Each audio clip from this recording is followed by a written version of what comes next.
नारायणं नमस्कृत्य नरं चैव नरोत्तमं देवीं सरस्वतीं व्यासं ततो जयमुदीरये। श्रीगणेशाय नमः। श्रीसरस्वत्यै नमः। श्रीवेदव्यासाय नमः। श्रीमन महर्षि वेदव्यास प्रणीत श्री महाभारत चतुर्थ खंड हम श्रवण कर रहे हैं। आज अर्जुन का अद्भुत पराक्रम और सिंधुराज जयद्रथ का वध, यह 146वां अध्याय है। संजय कहते हैं, श्रुत्वा निनादं धनुषस्य तस्य विस्पष्टमुत्कृष्ट मिवान्तकस्य सक्राशनिस्फोट समं सुघोरं विकृष्यमाणस्य धनंजयेन। राजन, उस समय अर्जुन के द्वारा खींचे जाने वाले गांडीव धनुष के अत्यंत भयंकर टंकार, यमराज की सुस्पष्ट गर्जना तथा इंद्र के वज्र की गड़गड़ाहट के समान जान पड़ती थी। उससे सुनकर आपकी सेना भय से उद्विग्न हो बड़ी घबराहट में पड़ गई और उस समय उसकी दशा प्रलय काल की आंधी से क्षोभ को प्राप्त एवं उत्ताल तरंगों से परिपूर्ण हुई उस महासागर के जल की सी हो गई, जिसमें मछली और मगर आदि जल जंतु छिप जाते हैं। उस रण क्षेत्र में कुंती कुमार अर्जुन एक साथ संपूर्ण दिशाओं में देखते और सब प्रकार के अस्त्रों का कौशल दिखाते हुए विचर रहे थे। महाराज, उस समय अर्जुन की अद्भुत फुर्ती के कारण हम लोग यह नहीं देख पाते थे कि वे कब बाण निकालते हैं, कब उसे धनुष पर रखते हैं, कब धनुष को खींचते हैं और कब बाण छोड़ते हैं। नरेश्वर, तदंतर महाबाहु अर्जुन ने कुपित हो कौरव सेना के समस्त सैनिकों को भयभीत करते हुए दुर्धर्ष इंद्रास्त्र को प्रकट किया। इससे दिव्यास्त्र संबंधी मंत्रों द्वारा अभिमंत्रित सैकड़ों तथा सहस्त्रों प्रज्वलित अग्निमुख बाण प्रकट होने लगे। धनुष को कान तक खींचकर छोड़े गए अग्निशिखा तथा सूर्य किरणों के समान तेजस्वी बाणों से भरा हुआ आकाश उल्काओं से व्यक्त सा जान पड़ता था। उसकी ओर देखना कठिन हो रहा था। तदंतर कौरवों ने अस्त्र शस्त्रों की इतनी वर्षा की कि वहां अंधेरा छा गया। दूसरे कोई योद्धा उस अंधकार को नष्ट करने का विचार भी मन में नहीं ला सकते थे, परंतु पांडुपुत्र अर्जुन ने बड़ी शीघ्रता से करते हुए दिव्यास्त्र संबंधी मंत्रों द्वारा अभिमंत्रित बाणों से पराक्रम पूर्वक उसे नष्ट कर दिया। ठीक उसी तरह जैसे प्रातः काल में सूर्य अपनी किरणों द्वारा रात्रि के अंधकार को शीघ्र नष्ट कर देते हैं, तत्पश्चात जैसे ग्रीष्म ऋतु के शक्तिशाली सूर्य छोटे छोटे गड्ढों के पानी को शीघ्र ही सुखा देते हैं, उसी प्रकार सामर्थ्यशाली अर्जुन रूपी सूर्य ने अपनी बाणमयी प्रज्वलित किरणों द्वारा आपकी सेना रूपी जल को शीघ्र ही सोख लिया। इसके बाद दिव्यास्त्रों के ज्ञाता अर्जुन रूपी सूर्य की छिटकाई हुई बाण रूपी किरणों ने शत्रुओं की सेना को उसी प्रकार आप्लावित कर दिया जैसे सूर्य की रश्मियां सारे जगत को व्यक्त कर देती हैं।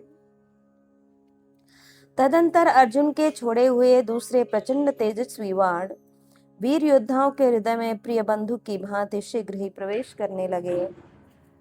समरांगण में अपने को शूरवीर मानने वाले आपके जो योद्धा अर्जुन के सामने गए, वे जलती आग में पड़े हुए पतंगों के समान नष्ट हो गए।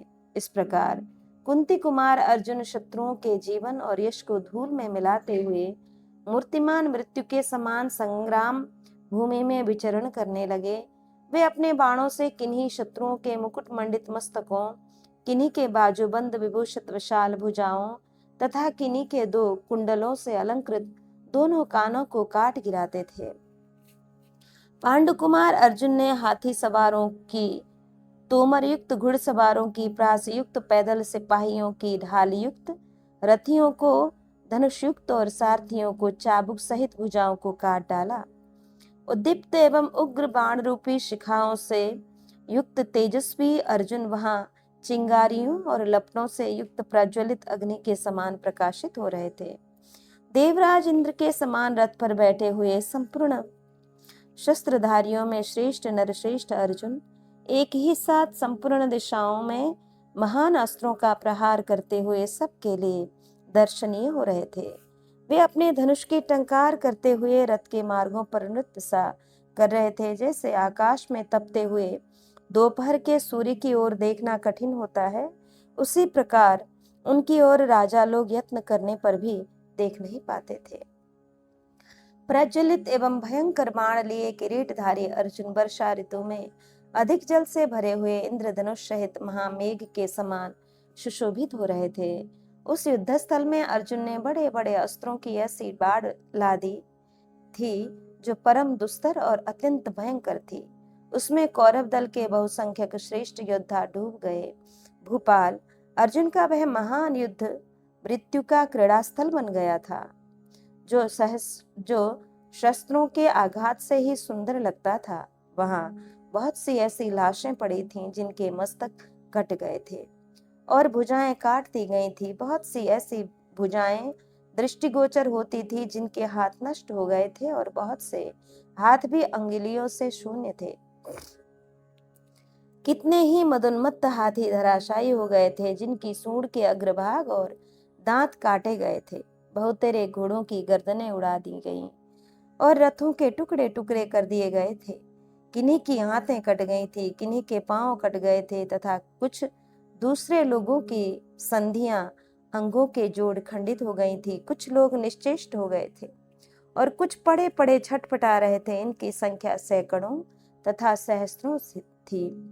हमने देखा कि वह युद्धस्थल कायरों के लिए भयवर्धक हो रहा था, मानो पूर्व प्रलय काल में पशुओं जीवों को पीड़ा देने वाले रुद्रदेव का क्रीड़ास्थल हो। क्षुर से कटे हुए हाथियों के शुंड दंडों से यह पृथ्वी सर्पयुक्त सी जान पड़ती थी। कहीं कहीं योद्धाओं के मुख कमलों से व्यक्त होने के कारण रणभूमि कमल पुष्पों की मालाओं से अलंकृत सी प्रतीत होती थी। विचित्र पगड़ी, मुकुट, केयूर, अंगद, कुंडल, स्वर्ण जडित कवच, हाथी घोड़ों से आभूषण तथा सैकड़ों किरीटों से यत्र तत्र आच्छादित हुई वह युद्ध भूमि नव वधु के समान अत्यंत अद्भुत शोभा से सुशोभित हो रही थी। अर्जुन ने कायरों का भय बढ़ाने वाली वैतरणी के समान एक अत्यंत भयंकर रौद्र और घोर रक्त की नदी बहा दी, जो प्राण शून्य योद्धाओं के सैकड़ों निश्चेष्ट शरीरों को बहाए लिए जाती थी। मज्जा और मेद ही उसकी कीचड़ थे, उसमें रक्त का ही प्रवाह था और रक्त की ही तरंगें उठती थीं। वीरों के मर्मस्थान एवं हड्डियों से व्यक्त हुई वह नदी अगाध जान पड़ती थी। केश ही उस नदी के सेवार थे, घास थे। योद्धाओं के कटे हुए मस्तक और भुजाएं ही किनारों के छोटे छोटे प्रस्तर खंडों का काम देती थी। टूटी हुई छाती की हड्डियों से वह दुर्गम हो रही थी। विचित्र ध्वज और पताकाएं उसके भीतर पड़ी हुई थीं। छत्र और धनुष रूपी तरंग मालाओं से वह अलंकृत थी। प्राण शून्य प्राणी ही उसके विशाल शरीर के अवयव थे। हाथियों की लाशों से वह भरी हुई थी। रथ रूपी सैकड़ों नौकाएं उस पर तैर रही थी। घोड़ों के समूह उसके तट थे। रथ के पहिए, जुए, ईशादंड, धुरी और कुबर आदि के कारण वह नदी अत्यंत दुर्गम जान पड़ती थी। प्राश, खड्ग, शक्ति, फरसे और बाण रूपी सर्पों से युक्त होने के कारण उसके भीतर प्रवेश करना कठिन था। कौए और कंक आदि जंतु उसके भीतर निवास करने वाले बड़े बड़े नक्र घड़ियाल थे। गीदड़ रूपी मगरों के निवास से उसकी उग्रता और बढ़ गई थी। गीध ही उसमें प्रचंड एवं बड़े बड़े ग्राह थे।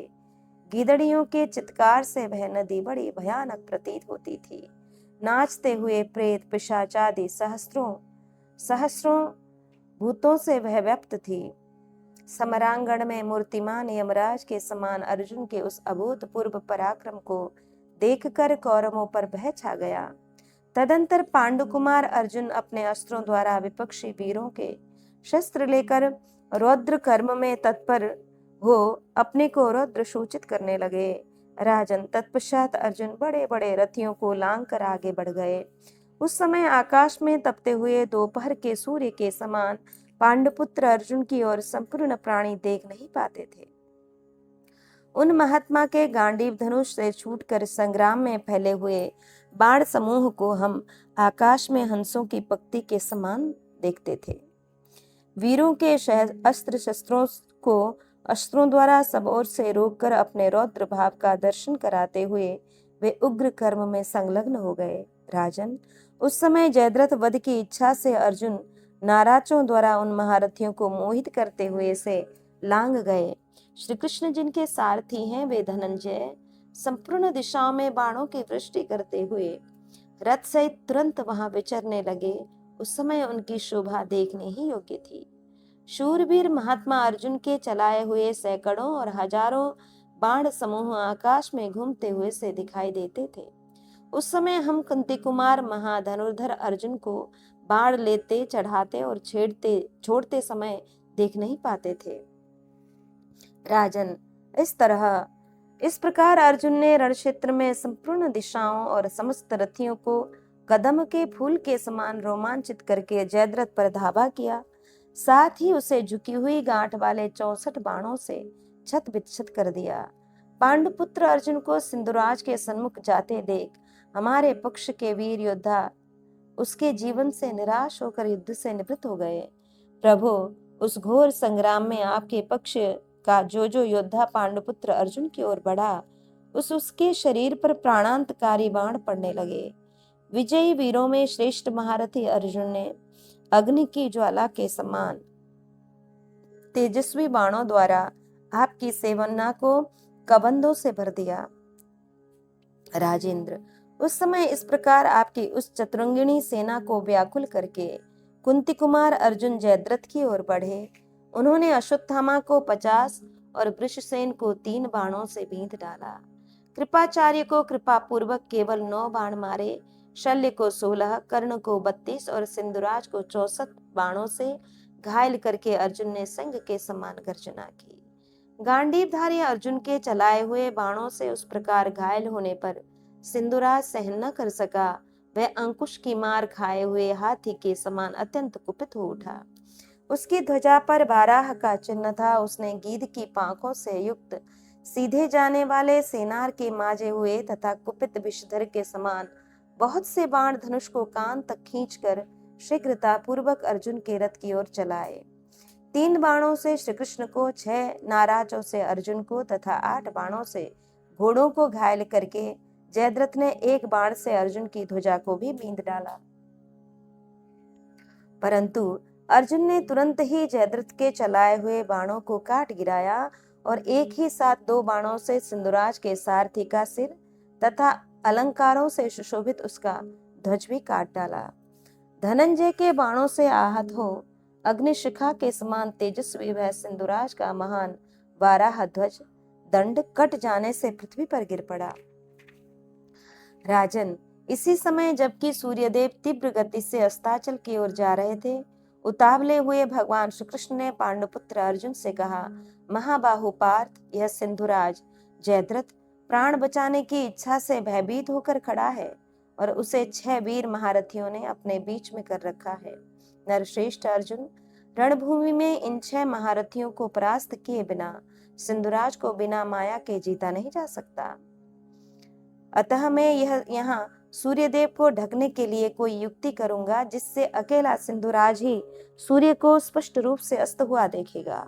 प्रभु, वह दुराचारी हर्षपूर्वक अपने जीवन की अभिलाषा रखते हुए तुम्हारे विनाश के लिए उतावला होकर किसी प्रकार भी अपने आप को गुप्त नहीं रख सकेगा। कुरुश्रेष्ठ, वैसा अवसर आने पर तुम्हें अवश्य उसके ऊपर प्रहार करना चाहिए। इस बात पर ध्यान नहीं देना चाहिए कि सूर्यदेव अस्त हो गए। यह सुनकर अर्जुन ने भगवान श्री कृष्ण से कहा, प्रभु ऐसा ही हो। तब योग युक्त और योगेश्वर भगवान श्री कृष्ण ने सूर्य को छिपाने के लिए अंधकार की सृष्टि की। नरेश्वर, श्री कृष्ण द्वारा अंधकार की सृष्टि होने पर सूर्यदेव अस्त हो गए। ऐसा मानते हुए आपके योद्धा अर्जुन का विनाश निकट देख हर्षमग्न हो गए। राजन, उस रण क्षेत्र में हर्षमग्न हुए आपके सैनिकों ने सूर्य की ओर देखा तक नहीं, केवल राजा जयद्रथ उस समय बारंबार मुंह ऊंचा करके सूर्य की ओर देख रहा था। जब इस प्रकार सिंधुराज दिवाकर की ओर देखने लगा, तब भगवान श्री कृष्ण पुनः अर्जुन से इस प्रकार बोले, भरत श्रेष्ठ, देखो यह वीर सिंधुराज अब तुम्हारा भय छोड़कर सूर्यदेव की ओर दृष्टिपात कर रहा है।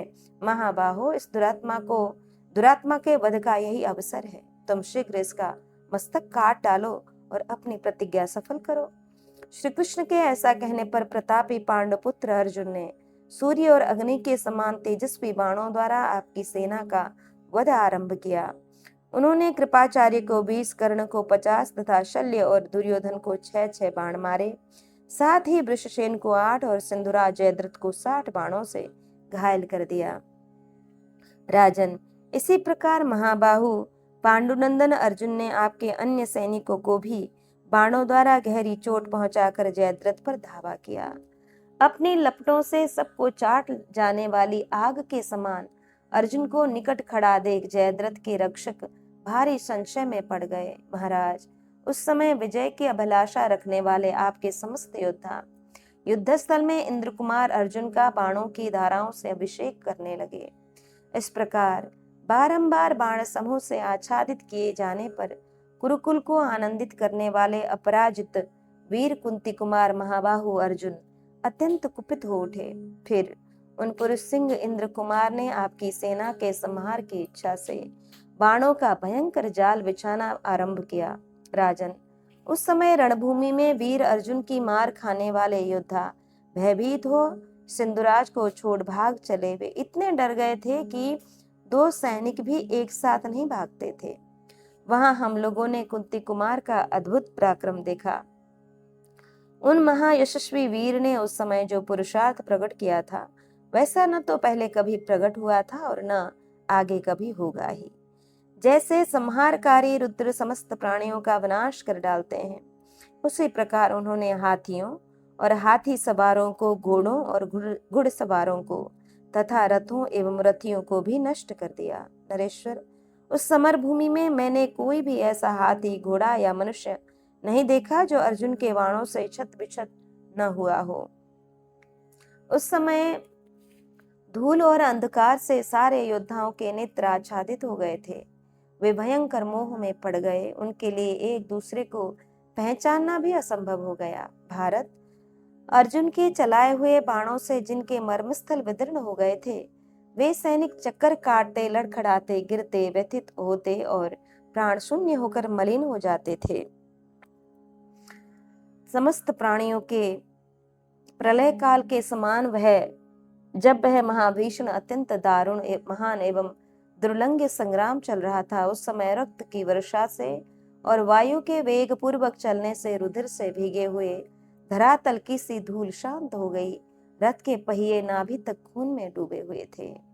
राजन, जिनके सवार मार डाले गए थे और समस्त अंग बाणों से विदीर्ण हो रहे थे, वे आपके योद्धाओं के वेगवान और मदमत सहस्त्रों हाथी समरभूमि में अपनी ही सेनाओं को रौंदते और आर्तनाद करते हुए जोर जोर से भागने लगे। नरेश्वर, राजन, घुड़सवार गिर गए थे और घोड़े एवं पैदल सैनिक धनंजय के बाणों से अत्यंत घायल हो भय के मारे भागे जा रहे थे। लोगों के बाल खुले हुए थे, कवच कटकर गिर गए थे और वे अत्यंत भयभीत हो युद्ध का मुहाना छोड़कर अपने घावों से रक्त की धारा बहाते हुए जान बचाने के लिए भाग रहे थे। कुछ लोग बिना हिले डुले इस प्रकार भूमि पर खड़े थे मानो उनकी जांघें अकड़ गई हों। दूसरे बहुत से सैनिक वहां मारे गए हाथियों के बीच में जा छिपे थे। राजन, इस प्रकार अर्जुन ने आपकी सेना को भगाकर भयंकर बाणों द्वारा सिंधुराज के रक्षकों को मारना आरंभ किया। पांडुकुमार अर्जुन ने अपने तीखे बाण समूह से अश्वत्थामा, कृपाचार्य, कर्ण, शल्य, वृषसेन तथा दुर्योधन को आच्छादित कर दिया। राजन, उस समय युद्धस्थल में अर्जुन इतनी फुर्ती से बाण चलाते थे कि कोई किसी प्रकार भी यह न देख सका कि वे कब बाण लेते हैं, कब उसे धनुष पर रखते हैं और कब प्रत्यंचा खींचते हैं और कब वह बाण छोड़ते हैं। निरंतर बाण छोड़े हुए अर्जुन का केवल मंडलाकार धनुष ही लोगों की दृष्टि में आता था एवं चारों ओर फैलते हुए उनके बाण भी दृष्टिगोचर होते थे। अर्जुन ने कर्ण और वृषसेन के धनुष काट कर एक भल्ल के द्वारा शल्य के सारथी को रथ की बैठक से नीचे गिरा दिया। विजयी वीरों में श्रेष्ठ अर्जुन ने रणभूमि में मामा भांजे कृपाचार्य और अश्वत्थामा दोनों को बाणों द्वारा बींध कर गहरी चोट पहुंचाई। इस प्रकार आपके उन महारथियों को व्याकुल करके पांडुकुमार अर्जुन ने एक अग्नि के समान तेजस्वी एवं भयंकर बाण निकाला। वह दिव्य बाण दिव्यास्त्रों से अभिमंत्रित होकर इंद्र के वज्र के समान प्रकाशित हो रहा था। वह सब प्रकार का भार सहन करने में समर्थ और महान था। उसकी गंध और मालाओं द्वारा सदा पूजा की जाती थी। कुरुनंदन महाबाहु अर्जुन ने उस बाण को विधि पूर्वक वज्रास्त्र से संयोजित करके शीघ्र ही गांडीव धनुष पर रखा। नरेश्वर, जब अर्जुन अग्नि के समान तेजस्वी उस बाण का संधान करने लगे, उस समय आकाशचारी प्राणियों में महान कोलाहल होने लगा। उस समय वहां भगवान श्री कृष्ण पुनः उतावले होकर बोल उठे, धनंजय, तुम दुरात्मा सिंधुराज का मस्तक शीघ्र काट डालो, क्योंकि सूर्य अब पर्वत श्रेष्ठ अस्ताचल पर जाना ही चाहते हैं। जयद्रथ वध के विषय में तुम मेरी यह बात ध्यान से सुन लो। सिंधुराज के पिता वृद्ध क्षत्र इस जगत में विख्यात हैं। उन्होंने दीर्घ काल के पश्चात इस सिंधुराज जयद्रथ को अपने पुत्र के रूप में प्राप्त किया। इसके जन्म काल में मेघ के समान गंभीर स्वर वाली अदृश्य आकाशवाणी ने शत्रुसूदन जयद्रथ के विषय में राजा को संबोधित करके इस प्रकार कहा, शक्तिशाली राजेंद्र, शक्तिशाली नरेंद्र, तुम्हारा यह पुत्र कुल, शील और संयम आदि सद्गुणों के द्वारा दोनों वंशों के अनुरूप होगा। इस जगत के क्षत्रियों में यह श्रेष्ठ माना जाएगा। शूरवीर सदा इसका सत्कार करेंगे, परंतु अंत समय में संग्राम भूमि में युद्ध करते समय कोई क्षत्रिय शिरोमणि वीर इसका शत्रु होकर इसके सामने खड़ा हो क्रोध पूर्वक इसका मस्तक काट डालेगा।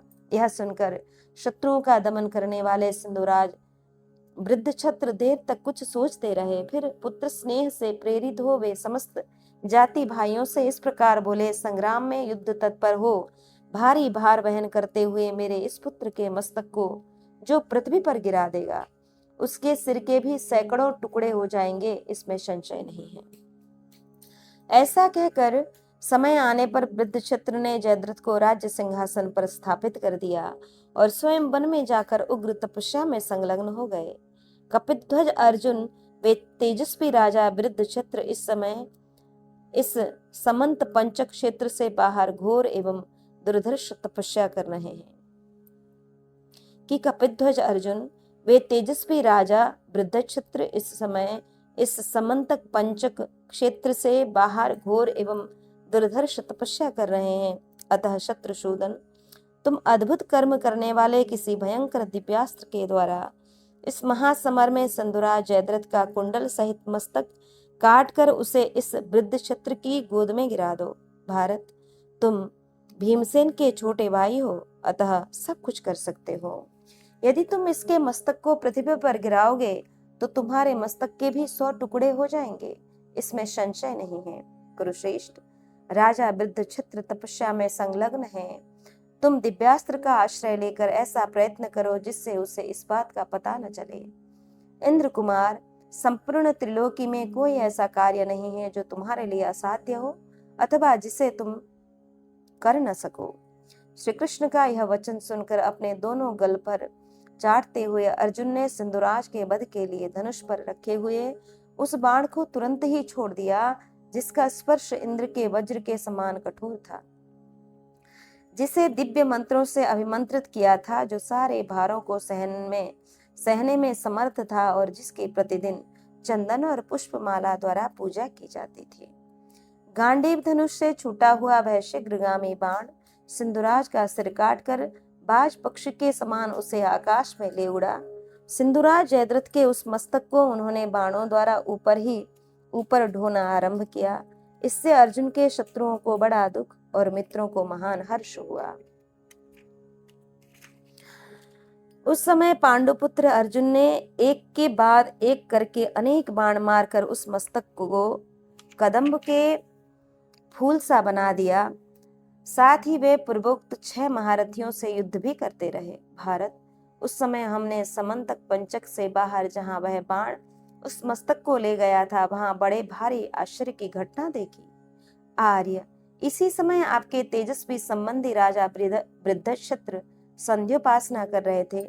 संध्योपासना में बैठे हुए वृद्धक्षत्र के अंक में उस बाण ने सिंधुराज का जयद्रथ का वह काले केशों वाला कुंडल मंडित मस्तक डाल दिया। शत्रुदमन नरेश, जयद्रथ का वह सुंदर कुंडलों से सुशोभित सिर राजा वृद्धक्षत्र की गोद में उनके बिना देखते ही गिर गया। भरत नंदन, जब समाप्त करके जब वृद्धक्षत्र सहसा उठने लगे, तब उनकी गोद से वह मस्तक पृथ्वी पर जा गिरा। शत्रुदमन महाराज, पुत्र का मस्तक पृथ्वी पर गिरते ही राजा वृद्धक्षत्र के मस्तक के भी 100 टुकड़े हो गए। तदंतर सारी सेनाएं भारी आश्चर्य में पड़ गई और सब लोग श्री कृष्ण और अर्जुन की प्रशंसा करने लगे। राजन, भरत श्रेष्ठ किरीटधारी अर्जुन के द्वारा सिंधुराज जयद्रथ के मारे जाने पर भगवान श्री कृष्ण ने अपने रचे हुए अंधकार को समेट लिया। नृपश्रेष्ठ महिपाल, पीछे सेवकों सहित आपके पुत्रों को यह ज्ञात हुआ कि इस अंधकार के रूप में भगवान श्री कृष्ण द्वारा फैलाई हुई माया थी। राजन, इस प्रकार अमित तेजस्वी अर्जुन ने आपकी 8 अक्षौहिणी सेनाओं के संहार की पूर्ति करके आपके दामाद सिंधुराज जयद्रथ को मार डाला। नरेश्वर, जयद्रथ को मारा गया देख आपके पुत्र दुख से आंसू बहाने लगे और आपकी विजय से निराश हो गए। राजन, कुंती कुमार द्वारा जयद्रथ के मारे जाने पर भगवान श्री कृष्ण तथा शत्रुतापन महाबाहु अर्जुन ने अपना अपना शंख बजाया। भारत, तत्पश्चात भीमसेन वृष्णिवंश के सिंह युधामन्यु और पराक्रमी उत्तमौजा ने पृथक पृथक शंख बजाए। उस महान शंखनाद को सुनकर धर्मराज युधिष्ठिर को यह निश्चय हो गया कि महात्मा अर्जुन ने सिंधुराज जयद्रथ को मार डाला। तदंतर युधिष्ठिर भी विजय के बाजे बजवाकर अपने योद्धाओं का हर्ष बढ़ाने लगे। वे युद्ध की इच्छा से संग्राम भूमि में द्रोणाचार्य के सामने डटे रहे। राजन, तदंतर सूर्यास्त होते समय द्रोणाचार्य का सौमकों के साथ रोमांचकारी युद्ध छिड़ गया। नरेश्वर, सिंधुराज के मारे जाने पर समस्त सोमक महारथी द्रोणाचार्य के वध की इच्छा से प्रयत्न पूर्वक युद्ध करने लगे। पांडव सिंधुराज को मारकर विजय पा चुके थे, अतः वे विजयोल्लास से उन्मत्त हो जहां तहां से आकर द्रोणाचार्य के साथ युद्ध करने लगे। महाबाहु अर्जुन ने भी सिंधुराज को मारकर आपके श्रेष्ठ रथी योद्धाओं के साथ युद्ध छेड़ दिया। जैसे देवराज इंद्र शत्रुओं का संहार करते हैं तथा जैसे तिमिरारी सूर्य उदित होकर अंधकार का विनाश कर डालते हैं, उसी प्रकार किरीटधारी वीर अर्जुन ने अपनी पहली प्रतिज्ञा पूरी करके सब ओर से आपकी सेना का संहार आरंभ कर दिया। यहाँ अर्जुन के बाणों से कृपाचार्य का मूर्छित होना, अर्जुन का खेद तथा कर्ण और सात्विकी का युद्ध एवं कर्ण की पराजय। कि धृतराष्ट्र ने पूछा, तस्मिन् विनिहते वीरे सैन्धवे सव्यसाचिना मामका यद कुर्वन्त तन्ममा चक्ष संजय। संजय, सव्यसाची अर्जुन के द्वारा वीर सिंधुराज के मारे जाने पर मेरे पुत्रों ने क्या किया, यह मुझे बताओ। संजय ने कहा, भरत नंदन, सिंधुराज को अर्जुन के द्वारा रणभूमि में मारा गया देख शरद्वान के पुत्र कृपाचार्य अमर्ष के वशीभूत हो बाण की भारी वर्षा करके पांडुपुत्र अर्जुन को आच्छादित करने लगे। राजन, द्रोण पुत्र अश्वत्थामा ने भी रथ पर बैठकर अर्जुन पर धावा किया। रथियों में श्रेष्ठ वे दोनों महारथी 2 दिशाओं से आकर अर्जुन पर पैने बाणों की वर्षा करने लगे। इस प्रकार 2 दिशाओं से होने वाली उस भारी बाण वर्षा से पीड़ित हो रथियों में श्रेष्ठ महाबाहु अर्जुन अत्यंत व्यथित हो उठे। वे युद्ध स्थल में गुरु तथा गुरुपुत्र का वध करना नहीं चाहते थे। अतः कुंती पुत्र अर्जुन धनंजय ने वहां अपने आचार्य का सम्मान किया। उन्होंने अपने अस्त्रों द्वारा अश्वत्थामा तथा कृपाचार्य के अस्त्रों का निवारण करके उनका वध करने की इच्छा न रखते हुए उनके ऊपर मंद वेग वाले बाण चलाए। अर्जुन के चलाए हुए उन बाणों की संख्या अधिक होने के कारण उनके द्वारा उन दोनों को भारी चोट पहुंची। वे बड़ी वेदना का अनुभव करने लगे। राजन, कृपाचार्य अर्जुन के बाणों से पीड़ित हो मूर्छित हो गए और रथ के पिछले भाग में जा बैठे। अपने स्वामी को बाणों से पीड़ित हुए एवं व्यूहल जानकर और उन्हें मरा हुआ समझकर सारथी रणभूमि से दूर हटा ले गए। महाराज, युद्धस्थल में शरद्वान के पुत्र कृपाचार्य के अचेत होकर वहां से हट जाने पर अश्वत्थामा भी अर्जुन को छोड़कर दूसरे किसी रथी का सामना करने के लिए चला गया। कृपाचार्य को बाणों से पीड़ित एवं मूर्छित देखकर धनुर्धर कुंती कुमार अर्जुन दयावश रथ पर बैठे बैठे विलाप करने लगे। उनके मुख पर आंसुओं की धारा बह रही थी। वे दीन भाव से इस प्रकार कहने लगे कि जिस समय कुलांतकारी पापी दुर्योधन का जन्म हुआ था, उस समय महाज्ञानी विदुरजी ने यही सब विनाशकारी परिणाम देखकर राजा धृतराष्ट्र से कहा था कि इस कुलांगार बालक को परलोक भेज दिया जाए। यही अच्छा होगा, क्योंकि इससे प्रधान प्रधान कुरुवंशियों को महान भय उत्पन्न होगा। सत्यवादी विदुरजी का वह कथन आज सत्य हो रहा है। दुर्योधन के ही कारण आज मैं अपने गुरु को शरशैया पर पड़ा देखता हूँ। क्षत्रियों के आचार, बल और पुरुषार्थ को धिक्कार है, धिक्कार है। मेरे जैसा कौन पुरुष ब्राह्मण एवं आचार्य से द्रोह करेगा? ये ऋषि कुमार मेरे आचार्य तथा गुरु प्रवर द्रोणाचार्य के परम सखा कृप मेरे बाणों से पीड़ित हो रथ की बैठक में पड़े हैं। मैंने इच्छा न रहते हुए भी उन्हें बाणों द्वारा अधिक चोट पहुंचाई है। वे रथ की बैठक में पड़े पड़े कष्ट पा रहे हैं और मुझे अत्यंत पीड़ित सा कर रहे हैं। मैंने पुत्र शोक से संतप्त बाणों द्वारा पीड़ित तथा भारी दुर्वस्था को प्राप्त होकर बहुसंख्यक बाणों द्वारा उन्हें अनेक बार चोट पहुंचाई है। निश्चय ही कृपाचार्य आहत होकर मुझे पुत्र वध की अपेक्षा भी अधिक शोक में डाल रहे हैं। श्री कृष्ण, देखिए वे अपने रथ पर कैसे सन्न और दीन होकर पड़े हैं। आचार्य से विद्या ग्रहण करके जो श्रेष्ठ पुरुष उन्हें उनकी अभिष्ट वस्तुएं देते हैं, वे देवत्व को प्राप्त होते हैं।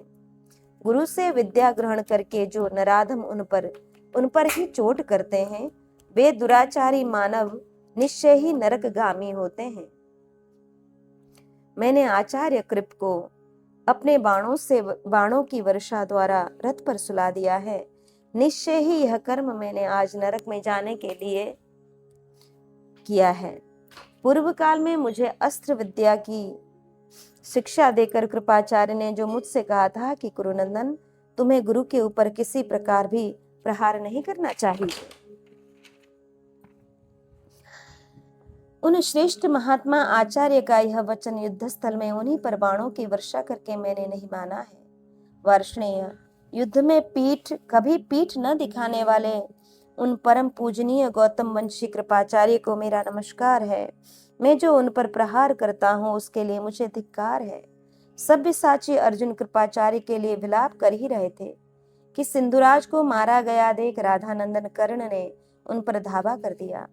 राधा पुत्र कर्ण को अर्जुन के रथ की ओर आते देख दोनों भाई पांचाल कुमार युधामन्यु और उत्तमौजा तथा सात्वतवंशी सात्विकी सहसा उसकी ओर दौड़े। राधा पुत्र को अपने समीप आते देख महारथी कुंती कुमार अर्जुन ने देवकी नंदन श्री कृष्ण से हंसते हुए से कहा, यह अधिरथ पुत्र कर्ण सात्विकी के रथ की ओर चला जा रहा है। अवश्य ही युद्धस्थल में भूरिश्रवा का मारा जाना इसके लिए असह्य हो उठा है। जनार्दन, यह जहां जाता है वहीं आप भी अपने घोड़ों को हाँकिए, कहीं ऐसा न हो कि कर्ण सात्विकी को भूरिश्रवा के पथ पर पहुंचा दे। सब्यसाची अर्जुन के ऐसा कहने पर महातेजस्वी महाबाहु केशव ने उनसे यह समयोचित वचन कहा, पांडुनंदन, यह महाबाहु सात्वत शिरोमणि सात्विकी अकेला भी कर्ण के लिए पर्याप्त है। फिर इस समय जब द्रुपद के दोनों पुत्र इसके साथ हैं, तब तो कहना ही क्या है। कुंती कुमार, इस समय कर्ण के साथ तुम्हारा युद्ध होना ठीक नहीं है, क्योंकि उसके पास बड़ी भारी उल्का के समान प्रज्वलित होने वाली इंद्र की दी हुई शक्ति है। शत्रु वीरों का संहार करने वाले अर्जुन, तुम्हारे लिए कर्ण उसकी प्रतिदिन पूजा करते हुए उसे सदा सुरक्षित रखता है। अतः कर्ण सात्विकी के पास जैसे तैसे जाए और युद्ध करे। कुंती कुमार, मैं उस दुरात्मा का अंतकाल जानना चाहता हूँ, जबकि तुम अपने तीखे बाणों द्वारा उसे पृथ्वी पर मार गिराओगे। धृतराष्ट्र ने पूछा, संजय, भूरिश्रवा के मारे जाने और सिंधुराज के धराशायी किए जाने पर कर्ण के साथ वीरवर सात्विकी का जो संग्राम हुआ वह कैसा था? संजय, सात्विकी भी तो रथहीन हो चुके थे। वे किस रथ पर आरूढ़ हुए तथा चक्र रक्षक युधामन्यु और उत्तमौजा, इन दोनों पांचाल वीरों ने किसके साथ युद्ध किया, यह सब मुझे बताओ। संजय ने कहा, राजन, मैं बड़े खेद के साथ उस महासमर में घटित हुई घटनाओं को आपके समक्ष वर्णन करूंगा। आप स्थिर होकर अपने दुराचार का परिणाम सुने। प्रभु, भगवान श्री कृष्ण के मन में पहले ही यह बात आ गई थी कि आज वीर सात्विकी को सोमदत्त पुत्र भूरिश्रवा परास्त कर देगा। राजन, वे जनार्दन भूत और भविष्य दोनों कालों को जानते हैं, इसलिए उन्होंने अपने सारथी दारुक को बुलाकर पहले ही दिन यह आज्ञा दे दी थी कि कल सवेरे से ही मेरा रथ जोत कर तैयार रखना। महाराज श्री कृष्ण का बल महान है। श्री कृष्ण और अर्जुन को परास्त करने वाले न तो कोई देवता हैं और न ही गंधर्व, न यक्ष, न नाग, न राक्षस और न मनुष्य ही हैं। उन्हें ब्रह्मा आदि देवता भी सिद्ध पुरुष ही यथार्थ रूप से जान पाते हैं। उन दोनों के प्रभाव की कहीं तुलना नहीं है। अच्छा, अब युद्ध का वृत्तांत सुनिए। सात्विकी को रथहीन और कर्ण को युद्ध के लिए उद्यत देख भगवान श्री कृष्ण ने बड़े जोर की ध्वनि करने वाले शंख को ऋषभ स्वर से बजाया। दारुक ने उस शंख ध्वनि को सुनकर भगवान के संदेश को स्मरण करके तुरंत ही उनके लिए अपना रथ ला दिया, जिस पर गरुड़ चिन्ह से युक्त ऊंची ध्वजा फहरा रही थी। भगवान श्री कृष्ण की अनुमति पाकर शिनी पौत्र सात्विकी दारुक द्वारा जोते हुए अग्नि और सूर्य के समान तेजस्वी उस रथ पर आरूढ़ हुए। उसमें इच्छानुसार चलने वाले महान वेगशाली और सुवर्णमय अलंकारों से विभूषित शैब्य, सुग्रीव, मेघपुष्प और बलाहक नाम वाले श्रेष्ठ अश्व जुते हुए थे। वह रथ विमान के समान जान पड़ता था। उस पर आरूढ़ होकर बहुत से बाणों की वर्षा करते हुए सात्विकी ने राधा पुत्र कर्ण पर धावा किया। उस समय चक्र रक्षक युधामन्यु और उत्तमौजा ने भी धनंजय का रथ छोड़कर कर्ण पर ही आक्रमण किया। महाराज, अत्यंत क्रोध में भरे हुए कर्ण ने भी उस युद्धस्थल में अपनी मर्यादा से च्युत न होने वाले सात्विकी पर बाणों की वर्षा करते हुए धावा किया।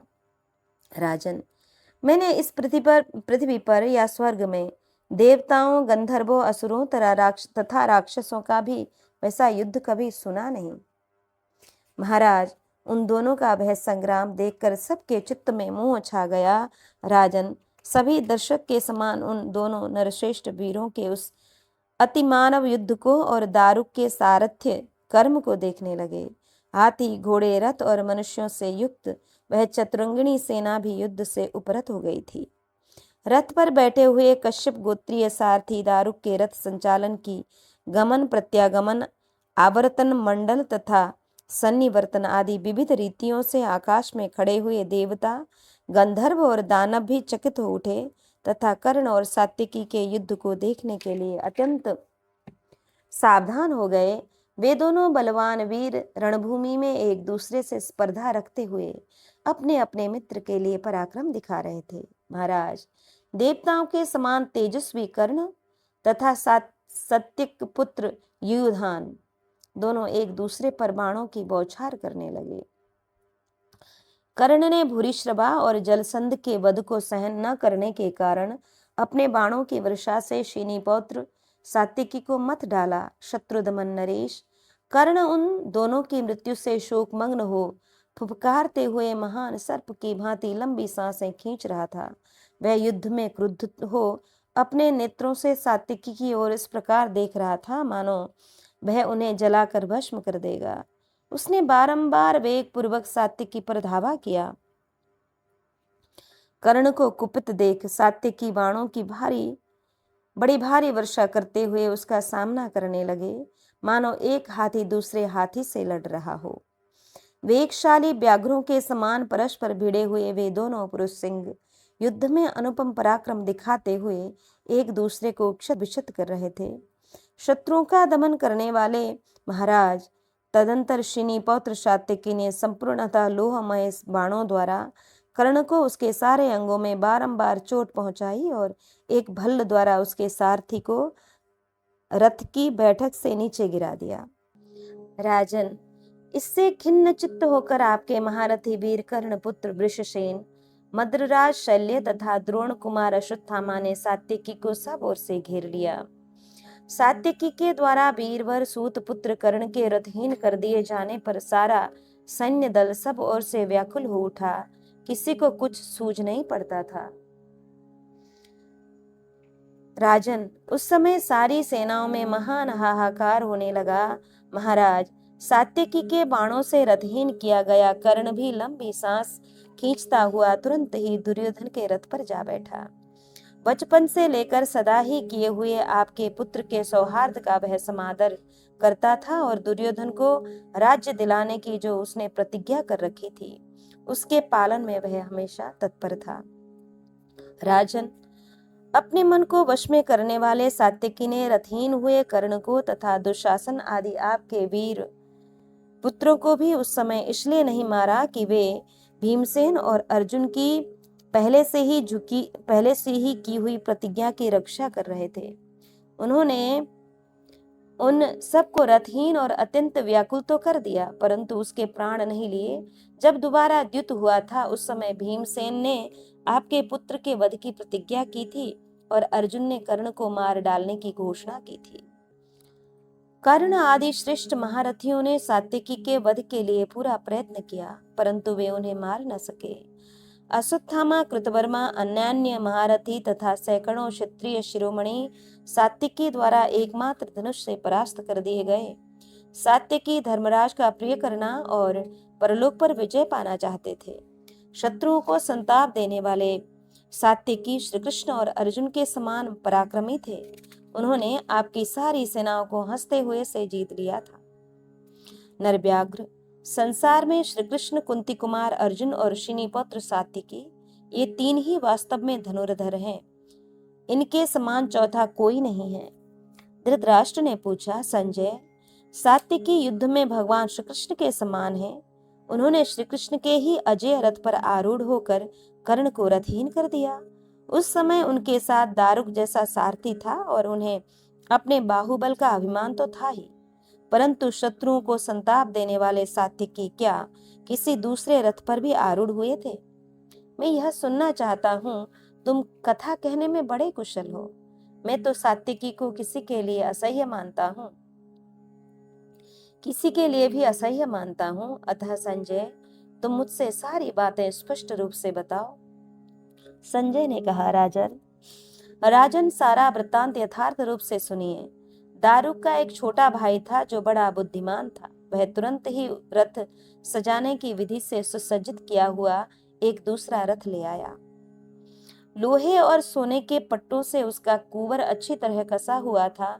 उसमें सहस्त्रों तारे जड़े गए थे। उसकी ध्वजा पताकाओं में सिंह का चिन्ह बना हुआ था। उस रथ में सुवर्णमय आभूषणों से विभूषित वायु के समान वेगशाली संपूर्ण शब्दों को लांग जाने वाले सुदृढ़ तथा चंद्रमा के समान श्वेत वर्ण सिंधी घोड़े जुते हुए थे।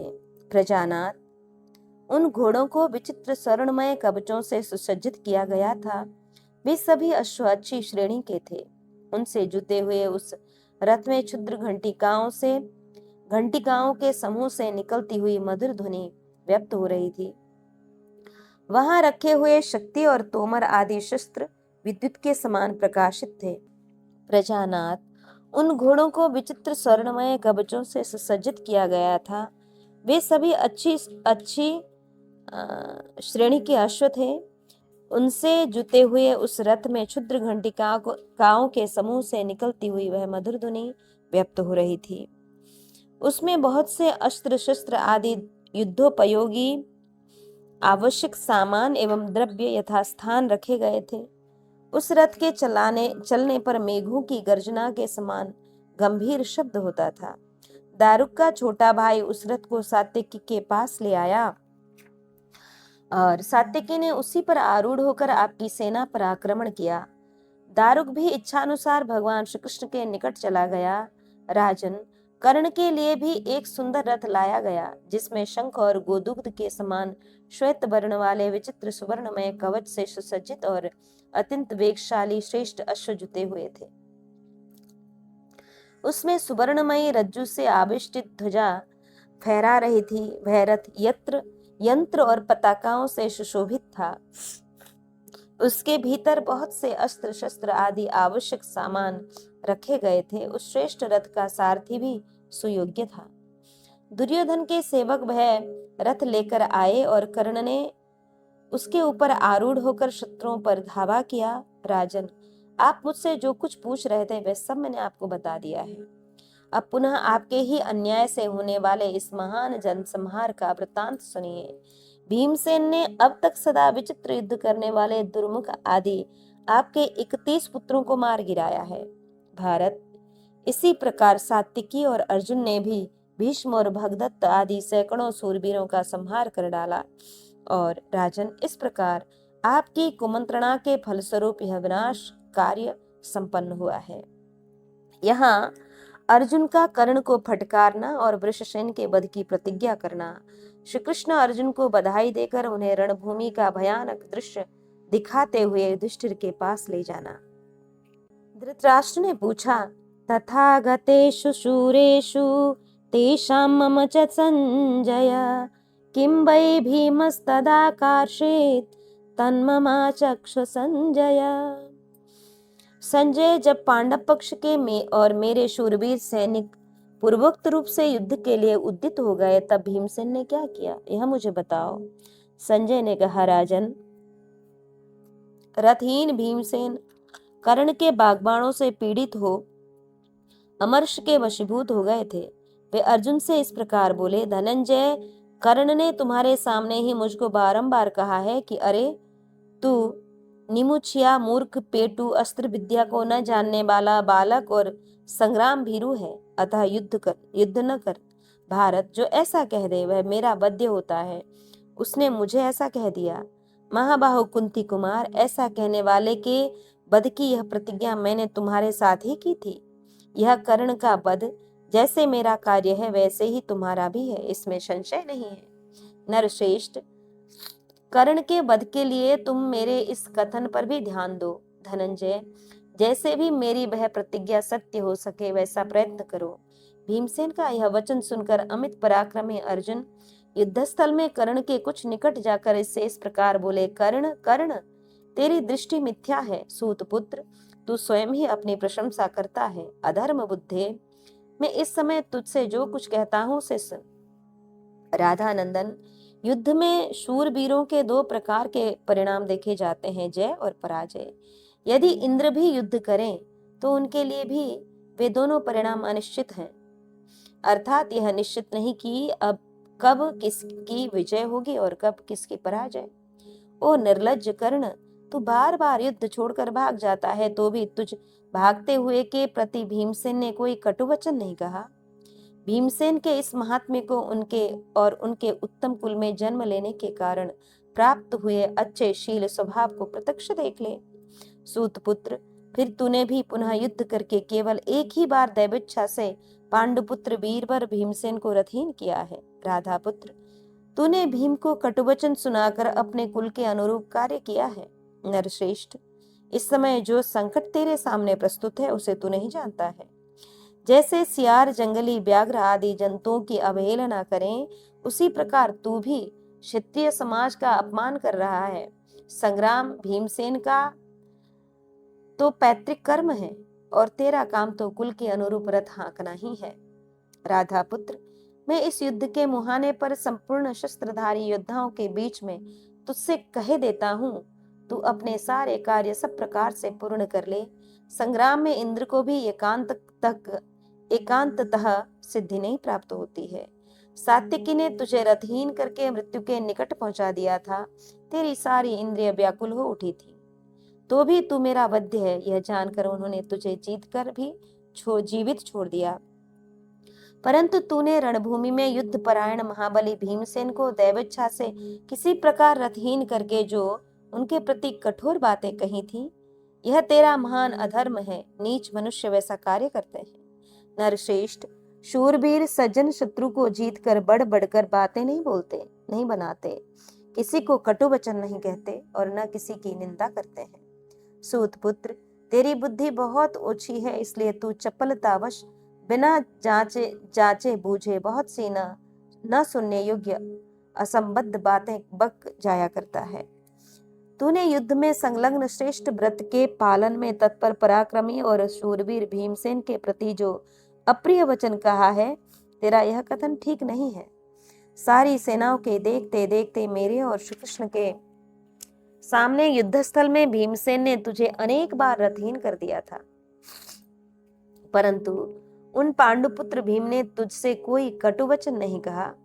तूने जो भीम को बहुत सी रूखी बातें सुनाई हैं और मेरे परोक्ष में तुम लोगों ने जो मेरे पुत्र सुभद्रा कुमार अभिमन्यु को अन्यायपूर्वक मार डाला है, अपने उस घमंड का तत्काल ही उचित फल तू प्राप्त कर ले।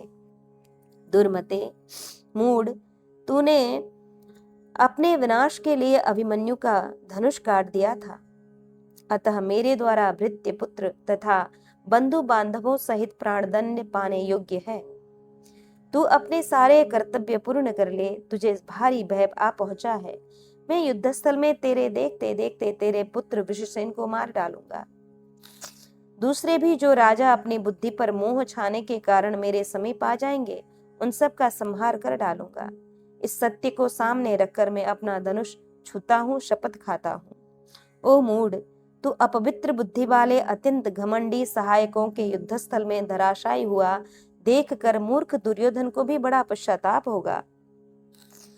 इस प्रकार अर्जुन के द्वारा कर्ण पुत्र वृषसेन के वध की प्रतिज्ञा होने पर उस समय वहां रथियों का महान एवं भयंकर कोलाहल छा गया।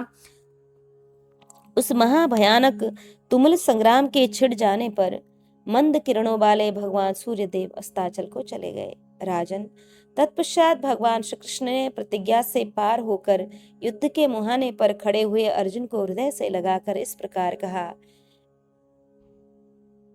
विजयशील अर्जुन, बड़े सौभाग्य की बात है कि तुमने अपनी बड़ी भारी प्रतिज्ञा पूरी कर ली। सौभाग्य से पापी वृद्ध क्षत्र पुत्र सहित मारा गया। भारत, दुर्योधन की सेना में पहुंचकर समरभूमि में देवताओं की सेना भी शिथिल हो सकती है। जिष्णु, इस विषय में कोई दूसरा विचार नहीं करना चाहिए। पुरुष सिंह, मैं बहुत सोचने पर भी तीनों लोकों में कहीं तुम्हारे सिवा किसी दूसरे पुरुष को ऐसा नहीं देखता जो इस सेना के साथ युद्ध कर सके। धृतराष्ट्र पुत्र दुर्योधन के लिए बहुत से महान प्रभावशाली राजा यहाँ एकत्र हो गए हैं, जिनमें से कितने ही तुम्हारे समान या तुमसे भी अधिक बलशाली हैं। वे भी रण क्षेत्र में कवच बांधकर कुपित हो तुम्हारा सामना करने के लिए आए, परंतु टिक न सके। तुम्हारा बल और पराक्रम इंद्र, रुद्र तथा यमराज के समान है। युद्ध में कोई भी ऐसा पराक्रम नहीं कर सकता जैसा कि आज तुमने अकेले ही कर दिखाया है। वास्तव में तुम शत्रुओं को संताप देने वाले हो। इसी प्रकार सगे संबंधियों सहित दुरात्मा कर्ण के मारे जाने पर शत्रुओं को जीतने और द्वेषी विपक्षियों के मार डालने वाले तुम विजयी वीर को पुनः बधाई दूंगा। तब अर्जुन ने उनकी बातों का उत्तर देते हुए कहा, माधव, आपकी कृपा से मैं इस प्रतिज्ञा को पार कर सका हूँ, अन्यथा इसका पार पाना देवताओं के लिए भी कठिन था। केशव, आप जिनके रक्षक हैं उनकी विजय हो, इसमें कोई आश्चर्य की बात नहीं है। आपके कृपा प्रसाद से राजा युधिष्ठिर संपूर्ण भूमंडल का राज्य प्राप्त कर लेंगे। वृष्णि नंदन प्रभु, यह आपका ही प्रभाव और आपकी ही विजय है। मधुसूदन, आपकी बधाई के पात्र तो हम सब लोग सदा ही बने रहेंगे। अर्जुन के ऐसा कहने पर भगवान श्री कृष्ण ने धीरे धीरे घोड़ों को हाथ बढ़ाते हुए उस विशाल एवं क्रूरतापूर्ण संग्राम का दृश्य अर्जुन को दिखाना आरंभ किया। श्री कृष्ण बोले, अर्जुन, युद्ध में विजयी और सब और फैले हुए महान सुयश की अभिलाषा रखने वाले ये शूरवीर भूपाल तुम्हारे बाणों से मरकर पृथ्वी पर सो रहे हैं। इनके अस्त्र शस्त्र और आभूषण बिखरे पड़े हैं। घोड़े, रथ और हाथी नष्ट हो गए हैं तथा मर्मस्थल छिन्न भिन्न हो जाने के कारण ये नरेश भारी व्याकुलता में पड़ गए हैं। कितने ही राजाओं के प्राण चले गए हैं और कितने के प्राण अभी नहीं निकले हैं। जिनके प्राण निकल गए हैं वे नरेश भी अत्यंत कांति से प्रकाशित होने के कारण जीवित से दिखाई देते हैं। देखो, यह सारी पृथ्वी उन राजाओं के सुवर्णमय पंख वाले बाणों, तेज धार वाले नाना प्रकार के शस्त्रों, वाहनों और आयुधों से भरी हुई है। भारत चारों ओर गिरे हुए कवच, ढाल, हार, कुंडल युक्त मस्तक, पगड़ी, मुकुट, माला, चूड़ामणि, वस्त्र, कंठ, सूत्र, बाजूबंद, चमकीले निष्क एवं अनान्य विचित्र आभूषणों से इस रणभूमि की बड़ी शोभा हो रही है। बहुत से अनुकर्ष, उपासंग, पताका, ध्वज, सजावट की सामग्री, बैठक, ईशादंड, बंधन, रज्जु, टूटे फूटे पहिए, विचित्र धुरे, नाना प्रकार के जुए, जोत, लगाम, धनुष, बाण, हाथी की रंगीन झूल, हाथी की पीठ पर बिछाए जाने वाले गलीचे, परिग, अंकुश, शक्ति, भिंदीपाल, तरकश, शूल, फरसे, प्रास, तोमर, कुंद, डंडे, शतकनी, भुशुंडी, खड्ग, परशु, मूसल, मुदगर, कदा, कुपण, सोने के चाबुक, गजराजों के घंटे, नाना प्रकार के हौदे और जीन, माला, भांति भांति के अलंकार तथा बहुमूल्य वस्त्र रणभूमि में सब ओर बिखरे पड़े हैं। भरत श्रेष्ठ, इनके द्वारा यह भूमि नक्षत्रों द्वारा शरद ऋतु के आकाश की भांति सुशोभित हो रही है। इस पृथ्वी के राज्य के लिए मारे गए ये पृथ्वीपति अपने संपूर्ण अंगों द्वारा प्यारी प्राण बल्लभा के समान इस भूमि का आलिंगन करके इस पर सो रहे हैं। वीर, देखो, ये पर्वत शिखर के समान प्रतीत होने वाले ऐरावत जैसे हाथी शस्त्रों द्वारा बने हुए घावों के छिद्र से उसी प्रकार अधिकाधिक रक्त की धारा बहा रहे हैं जैसे पर्वत अपने कंदराओं के मुख से गेरू मिश्रित जल के झरने बहाया करते हैं। वे बाणों से मारे जाकर धरती पर लौट रहे हैं। सोने के जीन एवं साजबाज से विभूषित इन घोड़ों को तो देखो, ये भी प्राण शून्य होकर पड़े हैं। ये रथ जिनके स्वामी मारे गए हैं गंधर्व नगर के समान दिखाई दे रहे हैं। इनकी ध्वजा, पताका और धुरे छिन्न भिन्न हो गए हैं, पहिए नष्ट हो चुके हैं और सारथी भी मार डाले गए हैं। प्रभु, इन रथों के कुबर और जुए खंडित हो गए हैं, ईशादंड टुकड़े टुकड़े कर दिए गए हैं और इनकी बंधन रज्जुओं की भी धज्जियां उड़ गई हैं। पार्थ, भूमि पर पड़े हुए इन घोड़ों को तो देखो, ये विमान के समान दिखाई देते हैं।